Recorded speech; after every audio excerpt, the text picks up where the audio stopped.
Hello friends, welcome to my channel Rajeshwari Krishnan.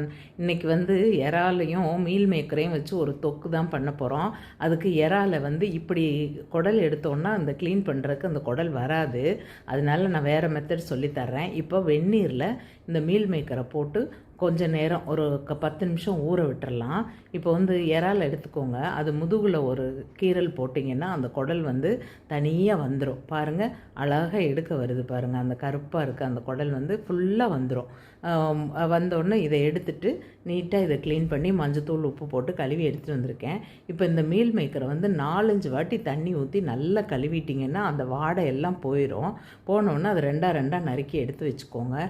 இப்போ ஒரு pan அடுப்பில் வச்சு எண்ணெய் ஊற்றி வெங்காயம், தக்காளி, இஞ்சி, பூண்டு எல்லாத்தையும் போட்டு நல்லா வதக்கிக்கலாம்.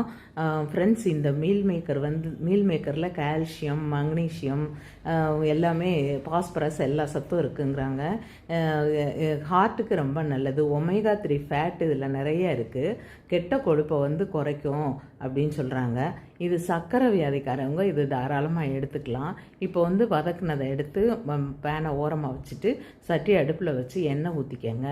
எண்ணெய் ஊற்றிட்டு பட்டை சோம்பு போட்டுட்டு வெங்காயம், கருவேப்பிலை எல்லாம் போட்டு தாளிச்சுக்கோங்க. இது வெங்காயம் வதங்கட்டும். வதங்கினோடனே இந்த இறால் எடுத்து வச்சுருக்கோம் இல்லையா, கழுவி வச்சுருக்கோம் இல்லையா, அந்த இறாலை போட்டு ஃபஸ்ட்டு வதக்கிக்கோங்க. கொஞ்சம் நேரம் வதக்குங்க. ஃப்ரெண்ட்ஸ், இந்த இறால் சாப்பிட்றதுனால ஸ்கின் ப்ராப்ளமே வராது. ஃப்ரெண்ட்ஸ், புற்றுநோய், தைராய்டு இருக்கிறவங்க இதை தாராளமாக எடுத்துக்கலாம். இப்போ இறால் வதங்கினோடனே அதில் இந்த மீல் மேக்கரையும் போட்டு வதக்கிடுங்க. ஃப்ரெண்ட்ஸ், பூவோடு சேர்ந்த நாரும் மனம் பெறுறது போல் இந்த இறாலோடு சேர்ந்து இந்த மீல் மேக்கரும் நல்ல வாசனையாக செம சூப்பராக இருக்கும். இதெல்லாம் அதில் இறங்கி நல்லா இருக்கும் சாப்பிட்றதுக்கு. நம்ம இறால் சாப்பிட்றோமா மீல் மேக்கர் சாப்பிட்றோமா அப்படிங்கிற அளவுக்கு ரெண்டும் செம்ம டேஸ்ட்டாக இருக்கும். ஃப்ரெண்ட்ஸ், இப்போ சோம்பு, மிளகு, தேங்காய், ஊற வச்சுருக்க கசகசா எல்லாத்தையும் ஃபஸ்ட்டு ஒரு சுற்றி எடுத்துக்கலாம். எடுத்துகிட்டு நம்ம வதக்கி வச்சுருக்கோம் இல்லையா, அந்த வெங்காயம், தக்காளி, இஞ்சி, பூண்டு எல்லாத்தையும் போட்டு நல்லா நைஸாக அரைச்சிட்டு வந்துடலாம். ஃப்ரெண்ட்ஸ், நைஸாக அரைச்சி அந்த கொதிக்கிற அந்த கிரேவியில் ஊற்றிடுங்க. மிக்ஸியையும் நல்லா கழுவி அந்த தண்ணியை அதில் சேர்த்துருங்க. சேர்த்துட்டு நல்லா கிண்டி விட்டு மூடி வச்சுருங்க. கொஞ்சம் நேரம் நல்லா கொதித்து வரட்டும்.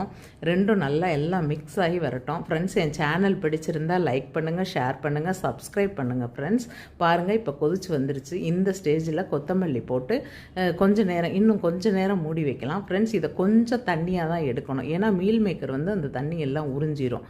அதனால் இந்த ஸ்டேஜில் கிண்டி விட்டு மூடி வச்சுருங்க. இப்போ டேஸ்ட்டு பார்க்கலாம். செம்ம டேஸ்ட்டாக இருக்குது. ஃப்ரெண்ட்ஸ், நீங்களும் இதே